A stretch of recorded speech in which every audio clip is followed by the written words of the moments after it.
It was a sunny summer day when the accident happened. The car carrying John, his wife Emily, and their two children, Sarah and Michael, veered off the road and crashed into a tree. John survived, but his family did not. He was heartbroken, devastated, and lost. He couldn't believe that his whole family was gone in an instant. He blamed himself for the accident and couldn't find any meaning in life anymore. In the months following the accident, John became a recluse. He stopped going to work, stopped seeing his friends, and stopped leaving his house. He spent his days locked inside, staring at old family photos and crying. He couldn't escape the memories of his wife and children, and he couldn't forgive himself for what happened. As time went by, strange things started happening in John's house. At first, it was small things, like doors opening and closing on their own, and objects moving without explanation. John thought it was just his imagination and tried to ignore it, but it kept happening. Soon, the strange occurrences became more frequent and intense. John heard footsteps in the hallway, but when he went to investigate, there was nobody there. He felt cold spots in the room, even on the hottest summer days. He saw shadows moving in the corners of his eyes, but when he turned to look, they were gone. One night, John woke up to a loud banging noise coming from the basement. He tried to ignore it, but the banging continued, getting louder and more persistent. He reluctantly got out of bed and walked down the hallway to the basement door. As he reached for the doorknob, he felt a cold breeze brush past his face, and he heard a voice whisper his name. He froze in fear, but then he heard the voice again, louder this time, urging him to open the door. With trembling hands, John slowly opened the door, revealing the dark and eerie basement. He cautiously descended the stairs, holding onto the railing for support. As he reached the bottom, he saw a figure standing in the corner, obscured by shadows. He couldn't make out who or what it was, but he felt a sense of dread wash over him. The figure started moving towards him, slowly and ominously. John tried to run, but his feet felt like they were glued to the floor. He watched in horror as the figure emerged from the shadows, revealing itself to be his wife Emily, dressed in a blood-stained white dress. She was holding their two children, Sarah and Michael, who were also covered in blood and had lifeless expressions on their faces. John screamed in terror and fell to the ground, but the apparitions kept moving towards him. Emily's eyes were dark and empty, and her mouth was twisted into a grotesque smile. She whispered to him, "You should have died with us," and then vanished into thin air, along with their children. From that night on, John was never the same. He was plagued by nightmares and haunted by the ghostly apparitions of his family. He tried to leave the house, but he felt their presence wherever he went. He felt like he was being watched, and he heard their voices calling out to him, begging him to join them in death. Eventually, John couldn't take it anymore. He decided to end his own life, hoping to reunite with his family in the afterlife. He wrote a note explaining his decision and locked himself in his bedroom. When the police found his body, they also found evidence of strange occurrences in the house, including cold spots, unexplained noises, and ghostly apparitions. The house was deemed uninhabitable and was left abandoned. But some say that on quiet nights, you can still hear the ghostly moans and cries of John and his family, trapped in the house forever. The neighbors avoid the area, as they claim to have seen the ghostly figures in the windows, beckoning them to come closer. Over time, the story of John and his family became a local legend, and the house became known as the most haunted in the town. Some brave souls tried to explore the house, hoping to uncover the truth behind the haunting, but none ever returned. Years went by, and the town forgot about John and his family.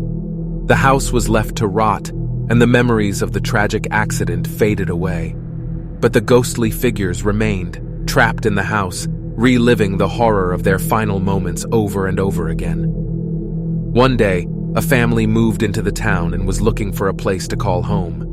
They heard about the abandoned house and decided to take a look. Despite the rumors and the warning from the neighbors, they were drawn to the house's eerie charm. As they explored the house, they felt the presence of something otherworldly, but they ignored it. thinking it was just their imagination. But as night fell, the strange occurrences started happening again. The doors creaked open and shut on their own, and the air turned icy cold. The family tried to leave, but the doors wouldn't budge.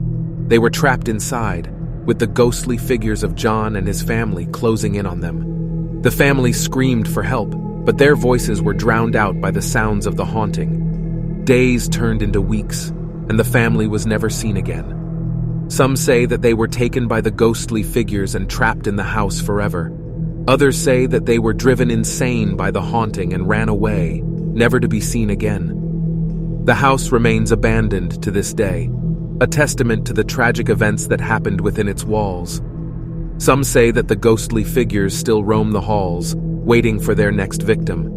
But others say that the spirits of John and his family have finally found peace and moved on to the afterlife. One thing is certain, though. The house is still haunted by the memories of its past, and it will forever be known as the most haunted house in the town. The Johnson family had been searching for their dream home for years, and finally, they found it. The house was perfect in every way, from its spacious rooms to its sprawling backyard. It was everything they had been looking for, and they were thrilled to move in. But as soon as they settled into their new home, strange things started happening. At first, it was just small things, like doors opening and closing on their own, or the sound of footsteps in the middle of the night. But as time went on, the occurrences became more frequent and more intense. The Johnsons tried to ignore the strange happenings, but it became impossible to ignore the feeling that they were not alone in the house. They started to notice strange smells, like rotting flesh, and strange shadows that seemed to move on their own. One day they decided to do some research on the history of the house. What they found was shocking. The house had been built on top of a graveyard, and the graves had not been properly relocated before the house was constructed. The Johnsons were horrified. They had unwittingly moved into a haunted house, but they refused to be scared off. They loved their new home and were determined to make it work. They hired a paranormal investigator to come to the house and see what was going on. The investigator confirmed their suspicions. The house was indeed haunted by the restless spirits of the graveyard. The investigator advised them to perform a cleansing ritual to try to rid the house of the spirits. The Johnsons followed the instructions, but it only seemed to make things worse. The spirits became more aggressive, and the Johnsons felt like they were under attack. One night, as the Johnsons were sleeping, they were awoken by a loud crash. They rushed out of their bedroom to find that the living room had been completely destroyed. Furniture was overturned, and the walls were covered in strange symbols. The Johnsons were terrified. They knew that they could not stay in the house any longer. They started packing up their belongings and planning their escape. But it was too late. The spirits had grown stronger, and they were not going to let the Johnsons leave. The family was trapped, and they knew that their only hope was to confront the spirits head-on. They called in a team of paranormal investigators and a psychic medium to help them communicate with the spirits. The medium was able to establish a dialogue with the spirits and discovered that they were angry that their graves had been desecrated. The medium was able to broker a deal with the spirits. The Johnsons would work with the local authorities to properly relocate the graves, and in return, the spirits would leave the house and never return. It was a risky plan, but the Johnsons had no other choice. They worked with the authorities to relocate the graves, and the spirits honored their end of the deal. The house was finally free from its haunting, and the Johnsons were able to start fresh in their beloved home. The Johnsons learned a valuable lesson about the importance of respecting the dead and the consequences of not doing so. They were grateful for the help of the paranormal investigators and the psychic medium, and they knew that they would never forget their haunted house experience. Years went by, and the Johnsons never forgot about their haunting experience. They made sure to always do their research on the history of any house they were interested in before making a purchase. They even volunteered at local cemeteries to help maintain the graves and pay their respects to the deceased. But even with their newfound respect for the dead, the memory of their haunted house still lingered. The Johnsons would sometimes have nightmares about the spirits that had once terrorized them. One day, the Johnsons received a call from the paranormal investigators who had helped them with their haunting. The investigators had been working on a new case and had come across some information that they thought might interest the Johnsons. It turned out that the spirits that had haunted the Johnsons' house had not been malevolent, but simply trying to protect their resting place. The investigators had discovered that the graves had been disturbed by a group of construction workers who were building a nearby shopping mall. The spirits had been angry and confused, not knowing what had happened to their graves. They had latched onto the Johnsons' family because they were the first living beings to occupy the land since the graves had been disturbed. The Johnsons were stunned. They had never known the true nature of the spirits that had haunted them. They felt a sense of guilt for having been scared and angry at the spirits when all they had been trying to do was protect their resting place.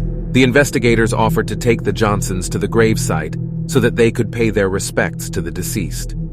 The Johnsons were hesitant at first, but eventually agreed. When they arrived at the gravesite, they were overwhelmed with emotion. The graves were old and weathered, and it was clear that they had not been properly maintained.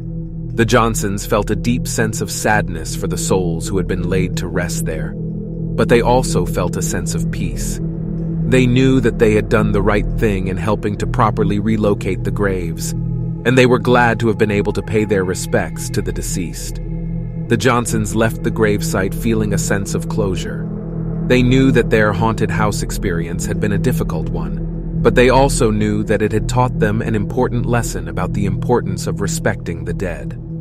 From that day on, the Johnsons made sure to always honor the memory of those who had passed before them. They never forgot about the spirits that had haunted their home, but they were grateful for the experience, as it had helped them become better, more empathetic people.